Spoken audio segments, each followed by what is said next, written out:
Сайн мэцхан уу? Наран гараа гэдэг та бүхэнтэйгээ миний зохиосон номыг уншицгаая. Номын сэдэв энерги ба хөдөлгөөн. Наран гараа охин физикийн лабораторид ороход ширээн дээр туршилт хийхэд бэлэн олон сонирхолтой зүйл өрөөстэй байлаа. Тэрээр өнөөдөр энерги ба хөдөлгөөн гэх гайхамшигт ертөнцөөр аялахаар шийджээ. Наран гарав цагаан нөмрөг өмсөөд тэмдэглэлийн дэвтэр харандаага бэлтлээ. Түүний эргэн тойронд бөмбөлөг эрдээ сенс батарей гэж шинжлэх ухааны эд шидийг бүтээх хэрэгслүүд харагдана.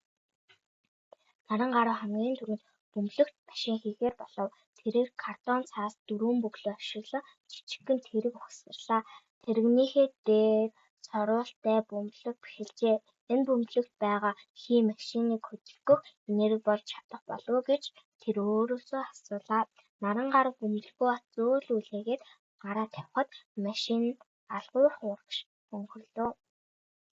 Түүний найз Эрдэнэ лабораторид орж ирэн туршилтыг нь сонирхон харав. Наран гарав Эрдэнэ хардаа би бөмбөлгөө хүчтэй үлээх тусам машин хол явж байна гэв.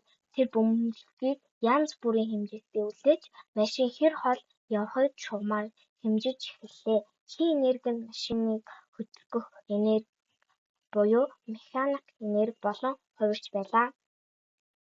Дараагийн туршилт нь нэрзэн хөдөлгүүртэй машин байв. Наран гарав тоглоомын машиндаа дэгээ бэхэлж нэг үзүүрийг нь хавтанд бэхэлсэн эрдэнээр татлаа. Тэрээр эрдэнийг 5 см татаж байгаад тавихад машин хурдтайгаар тавив. Эрдээ сунахдаа энерги хуримтлуулж авшихдаа тэр энерги машинд өгч байна гэж наран гарав тэмдэглэлийн дэвтэр дээрээ бичив. Эрдэнэ туршилтыг үргэлжлүүлж хоёр эрдэнэийг давхарлан туршиж үзлээ. Наран гарваа эрдэнэийг давхарлахад машин бүрч хүчтэй бүрч хол явж байна гэж тэр дуу алдав. Эрдэнэний суналт ихсэх тусам хуримтлагдсан энерги нэмэгдэж машиныг хол зайд шилжүүлж байлаа. Тэд туршилтын үр дүнгээ хүснэгтэд тэмдэглэж хоорондоо ярилцав. Одоо дарвуулт машиныг туршиж үзье гэж наран гарав хэллээ. Тэрээр машин дээрээ цаасаар дарвал хийж бэхлээд хүсний сэнс ашиглан үлээлгэв. Сэнснээс гарч буй салхи дарвуулыг түлхэж машиныг хөдөлгөж эхэллээ. Салхины энерги машин дамжин хөдөлгөөн үүсгэж байв. Наран гарав сэнсний хурдыг нэмэхэд машин улам хоол шилжиж байлаа. Наран гарав болон Эрдэнэ нар илүү нарийн туршилт руу шилжив. Тэд жижиг цахилгаан мотор сэнс болон батарей ашиглан цахилгаан сэнстэй машин ухамсарлаа. Батарейг холбоход сэнс хурдтай эргэж машиныг урагш түлхэв. Наран гарав энэ бол цахилгаан энерги, механик энерги болон хувирч байгаа хэрэг гэж тайлбарлалаа. Эрдэнэ батарейны тоог нэмж 2 батарейг ашиглан чийдэн асаах туршилт хийв.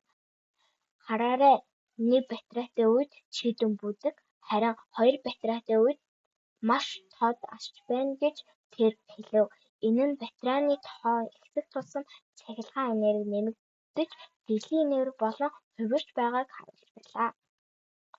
Төгсгөлд нь наран гарав налуу хувил ашиглан бөмбөрцөг өнхрүүлв. Бөмбөрцөг өндрөөс өнгөрөх тусам хурд авч доор байсан ачааг мөргөн холдуулж байлаа. Бөмбөрцөг өндөрт байхдаа потенциал энергитэй, харин өнгөрөхдөө кинетик энерги болон хувирч байна гэж тэр дүгнэлээ. Тэрээр өөр жинтэй бөмбөрцгүүдийг ашиглан туршилтаа үргэлжлүүлв. Өдрийн төгсгөлд наран гарав туршилтуудынхаа үр дүнг нэгтгэв.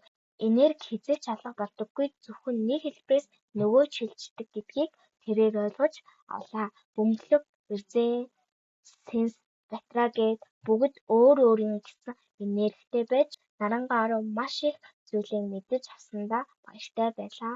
Инстаграмаар мархан дагуу зураас 1017 дагаарай. Баярлалаа.